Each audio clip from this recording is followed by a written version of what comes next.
ನಮಸ್ಕಾರ ವೀಕ್ಷಕರೇ, B News nation ಕನ್ನಡಕ್ಕೆ ಸ್ವಾಗತ. ನಾನು ಜ್ಯೋತಿ ಜಂಗಂಶೆಟ್ಟಿ. ಇಂಡಿ ಪಟ್ಟಣದಲ್ಲಿ ಯಶಸ್ವಿಯಾಗದ ಬಂದ್, ಸಹಜ ಸ್ಥಿತಿಯತ್ತ ಜನಜೀವನ. ವಿವಿಧ ಸಂಘಟನೆಯ ಕಾರ್ಮಿಕರು ಭಾರತ ಬಂದ್ಗೆ ಕರೆ ನೀಡಿದ್ದು, ವಿಜಯಪುರ ಜಿಲ್ಲೆಯ ಇಂಡಿ ತಾಲೂಕಿನ ಜನತೆಗೆ ಬಂದ್ ಬಿಸಿ ತಾಗಲಿಲ್ಲ. ಎಂದಿನಂತೆ ಸಹಜ ಸ್ಥಿತಿಯತ್ತ ಜನಜೀವನ. ಕೆಎಸ್ಆರ್ಟಿಸಿ ಬಸ್, ಪೋಸ್ಟ್ ಆಫೀಸ್ ಬಂದ್ ಮಾಡಿದ್ದು, ಉಳಿದ ಸಣ್ಣ ಪುಟ್ಟ ವ್ಯಾಪಾರಿಗಳು, ಹೋಟೆಲ್ ಮಾಲೀಕರು, ಆಟೋ ಚಾಲಕರು, ಟ್ಯಾಕ್ಸಿ ಚಾಲಕರು ಬಂದ್ಗೆ ಬೆಂಬಲ ನೀಡಲಿಲ್ಲ. ಇಂಡಿ ಪಟ್ಟಣದಲ್ಲಿ ಬಂದ್ ಯಶಸ್ವಿಯಾಗದೇ ಇರುವ ಕಾರಣ ಅಂಗನವಾಡಿ ಕಾರ್ಯಕರ್ತರ ಸಂಘದ ತಾಲೂಕಾ ಅಧ್ಯಕ್ಷೆ ಶ್ರೀಮತಿ ಭಾರತಿ ವಾಲಿ ನಮ್ಮ ಸುದ್ದಿವಾಹಿನಿಯೊಂದಿಗೆ ತಮ್ಮ ಮನದಾಳದ ಮಾತನ್ನ ಹಂಚಿಕೊಂಡಿದ್ದಾರೆ. ಇಂಡಿಯಿಂದ ಫಾರೂಕ್ ಬೋರಾಮಣಿಯವರ ವರದಿ.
ತಂಗಿಯಂದರು ಹಾಗೂ ಮಹಿಳೆಯರು ಬಂದಿದ್ದು ಏನೆಂದರೆ ಕೇಂದ್ರ ಸರ್ಕಾರಕ್ಕೆ ಗಮನಕ್ಕೆ ತರೋದೇನೆಂದರೆ ಕಾರ್ಮಿಕರೇ ಫಸ್ಟ್, ಮತ್ತೆ ರೈತರು.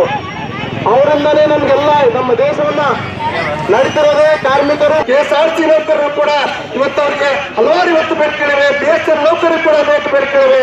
ಈ ಹಲವಾರು ಬೇಡಿಕೆಗಳನ್ನು ಈಡೇರಿಸಬೇಕಂತ ತಿಳ್ಕೊಂಡು ಮಾನ್ಯ ಇವತ್ತು ರಾಜ್ಯ ಸರ್ಕಾರದ ಮೇಲೆ, ಇವತ್ತು ಕೇಂದ್ರ ಸರ್ಕಾರದ ಮೇಲೆ ಅವರು ಒತ್ತಾಯವನ್ನು ಮಾಡ್ತೇವೆ. ನಮ್ಮ ರೈತರಿಗೆ ಹಳ್ಳಿಗಳಲ್ಲಿ ಇವತ್ತು ಕುಡ್ಲಿಕ್ಕೆ ನೀರಿಲ್ಲ, ದುಡಿಯುವಂತ ಕೈ ಕೆಲಸವಿಲ್ಲ, ಎಲ್ಲರೇ ಮಾಡಬಾರದು ತಿಳ್ಕೊಂಡು ನಾನು ಇವರಿಗೆ ಒತ್ತಾಯವನ್ನು ಮಾಡ್ತಾ ಇದ್ದೇನೆ. ಮತ್ತು ರಕ್ಷಕರೇ ಭಕ್ಷಕರಾದರೆ ಹೇಗೆ ಅನ್ನೋದು ನಿಮ್ಮ ಅಭಿಪ್ರಾಯ? ರಕ್ಷಕ ಪೊಲೀಸ್ ಅಧಿಕಾರಿಗಳು ರಕ್ಷಣೆ ಮಾಡುವವರೇ ಭಕ್ಷಕರಾಗತಕ್ಕಂಥ ಪರಿಸ್ಥಿತಿಗೆ ಬಂದರಂತ ನಿಮ್ಮ ಅಭಿಪ್ರಾಯ? ಈ ರೀತಿ ನೇರವಾಗಿ ಇವತ್ತು ಅವರು ಯಾರ ಪರವಾಗಿ ಇವತ್ತು ಆಧಾರ ಅಂತಕ್ಕಂಥದ್ದು ನಮಗೆ ತಿಳಿಯೋದಾಗಿದೆ. ಇಲ್ಲಿ ನಾನು ಅವ್ರಿಗೆ ವಿನಂತಿ ಮಾಡ್ತೇನೆ, ಕೂಡ ಸಮಸ್ಯೆಗಳಿದ್ದವರು, ಪೌರ ಕಾರ್ಮಿಕರು, ಅಂಗನವಾಡಿಯವರು, ರೈತರು ಇವರೆಲ್ಲ ಬಂದಿದ್ದಾರೆ. ಯಾಕೆ ಬಂದಿದ್ದಾರೆ ಅಂತ ತಿಳ್ಕೊಂಡು ಕೃಷಿ ಹುಡುಗರು ಬಂದಿದ್ದಾರೆ. ಅವ್ರ ಸಮಸ್ಯೆಗಳು ಏನಾದ್ರು ನೀವು ರೋಡ್ ಹಾಕ್ಬಿಡ್ರಿ, ಯಾಕೆ ಕೇಸ್ ಹಾಕ್ತೀನಿ ಅಂತಕ್ಕಂಥದ್ದು ಅದು ಹೌದು ತಪ್ಪು. ಇದರ ಬಗ್ಗೆ ಕೂಡ ನಮ್ಮ ಅಂಗನವಾಡಿ ಅಧ್ಯಕ್ಷರು ಇವತ್ತು ಅವರು ಕೂಡ ಮಾನ್ಯ CM ಅವರು ಕೂಡ ಅವ್ರಿಗೆ ಭೇಟಿ ಆಗ್ತೀನಿ ಅಂತಾರೆ. ಅವರು ಕೂಡ ಸಂಘ ವತಿಯಿಂದ ಮನೆಯೂ ಕೂಡ ಅವರಿಗೆ ಪತ್ರವನ್ನು ಬರಿತೀನಿ ಅಂತ ಕೂಡ ಇವತ್ತು ಅಂಗನವಾಡಿ ಅಪ್ಪರು, ಬಿಸಿ ಹುಡ್ದವರು ಮತ್ತು ರೈತ ಸಂಘದವರು ಕೂಡ ಇವತ್ತು ಚರ್ಚೆ ಮಾಡ್ತಾರೆ. ಚರ್ಚೆ ಮಾಡಿ ಮುಂದಿನ ಅವರ ನಡೆ ಏನಂತಕ್ಕಂಥದ್ದು ಮುಂದಿನ ದಿನಗಳಲ್ಲಿ ಶಾಲೆಗೆ ಬರಬೇಕು, ಮತ್ತು ಪಾತ್ರ ತೊಳ್ಕೋಬೇಕು, ಕಸ ಹೊಡಬೇಕು, ದೂರ ಊರಿಂದ ಹೋಗಿ 1 ಕಿಲೋಮೀಟರ್ ನೀರು ತರಬೇಕು, ಹಾಲು ಮಾಡಬೇಕು, ಮಕ್ಕಳಿಗೆ ಹಾಲು ಕೊಡಬೇಕು, ಅಕ್ಕಿ ಬ್ಯಾಳಿ ಹಲಸಿದ್ರು ಹುಳ ಇದ್ರು ಏನು ಹಳಿದ್ರು ಸ್ವಚ್ಛ ಮಾಡಿ ಮಕ್ಕಳಿಗೆ ಊಟ ಹಾಕಬೇಕಾದ್ರೆ ನಮಗೆ 2 ಗಂಟೆ ಆಗ್ತದೆ. ಮತ್ತು ಪಾತ್ರೆ ಪರಕೊಂಡು ತೊಳ್ಕೊಂಡು ಸ್ವಚ್ಛ ಮಾಡಿ ನಾವು ಮನೆಗೆ ಹೋಗ್ಬೇಕಾದ್ರೆ 4-5 ಆಗ್ತದೆ. ಇದ್ರ ಬಿಟ್ಟು ಬೇರೆ ಯಾವುದು ಪಗಾರ ಇಲ್ಲ ನಮಗೆ. ತಿಂಗಳಿಗೆ 2600-700 ರೂಪಾಯಿ ಕೊಡ್ತಾರೆ. ಇಷ್ಟರದಾಗ ನಾವು ಕೆಲಸ ಮಾಡ್ಕೊಂಡು ಹೋದ್ರು ಎಲ್ಲ ಊರನ್ನ ಮಂದೆಲ್ಲ ಏನೇ ಒಂದು ತಪ್ಪಾದರೂ ಬಿಸಿ ಊಟದವ್ರ ಮೇಲೆ ಹೊಣೆಗಾರ ಅಂದು ಅವರಿಗೆ ಹಾಕ್ತಾರೆ, ಅವರಿಗೆ ತೆಗೆದು ಹಾಕಕ್ಕೆ ನಿಂದಿರ್ತಾರೆ. ನಮಗೆ ಕೆಲಸಕ್ಕೆ ಭದ್ರತೆ ಇಲ್ದಂಗೆ ಆಗ್ಯದ. ಮತ್ತು ನಮಗೆ ಕನಿಷ್ಠ ಕೂಲಿನೂ ಇಲ್ಲ. ಇಂಥದ್ರ ನಾವು ಎಲ್ಲ ಬಿಸಿ ಊಟ ಮಾಡ್ಕೊಂಡು ಬಂದೆವು. ನಿಮಗೆ ಅದಕ್ಕಾಗಿ ನಾವು ಎಲ್ಲ ಬಿಸಿ ಊಟ ಇಂಡಿ ತಾಲೂಕು ಎಲ್ಲ ಅಡಿಗೆಯವರು ಬಿಸಿ ಊಟ 2 ದಿವಸ ಬಂದ್ ಮಾಡಿ ನಾವು ಇಲ್ಲಿ ಹೋರಾಟ ಬಂದು ಕೂತ್ಕೊಂಡು ಇಡೀ ದಿನ ಇಲ್ಲೇ ಕೂತ್ಕೋತ. ನಮಗೆ ನೀರು ಬೇಡ, ಊಟ ಬೇಡ, ಏನೂ ಬೇಡ, ಮಳೆ ಇರಲಿ ಚಳಿ ಇರಲಿ ಬಿಸಿಲು ನಾವು ಇರ್ತೇವೆ.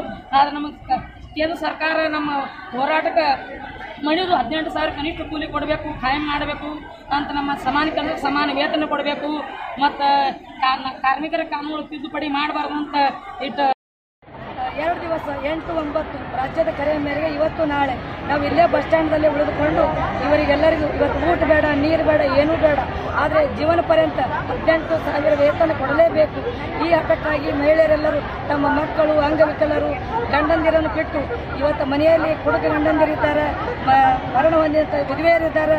ಇವರೆಲ್ಲರೂ ಇಲ್ಲಿ ಬಂದು ಭಾಗವಹಿಸಿದರು. ಎಲ್ಲರೂ ಸಹಕರಿಸಬೇಕಂತ ಒಂದು ವಾರದ ಒಳಗೆ ಎಲ್ಲರಿಗೂ ಇವತ್ತು ಮನವಿ ಕೊಟ್ಟಿದೆ. ಆದ ಕಾರಣ ಇವತ್ತು ಅರ್ಧ ಜನ ಸಹಕರಿಸಿದರು, ಅರ್ಧ ಜನ ಇಲ್ಲ. ಆದರೆ ರೊಕ್ಕದ ಅಮೂಲ್ಯ ಇರುವಂಥ ಜನರು ಸಹಕರಿಸಲಿಲ್ಲ. ಆದರೆ ದುಡಿಯುವ ಜನರು, ಕಾರ್ಮಿಕರು ಇವರೆಲ್ಲ ಭಾಗವಹಿಸಿದರು. ಅಷ್ಟೇ ಹೇಳಿ ಇದರಲ್ಲಿ ಕೇಂದ್ರದಲ್ಲಿ ಸರ್ಕಾರ ಮಾಡಿರೋದು 10 ವರ್ಷಗಳ ಕಾಲ BJP, 60 ವರ್ಷಗಳ ಕಾಲ ಕಾಂಗ್ರೆಸ್. ಈ ಎರಡೇ ಪಕ್ಷಗಳು ಈ ದೇಶದಲ್ಲಿ ಆಳ್ವಿಕೆ ಮಾಡ್ಯಾರ.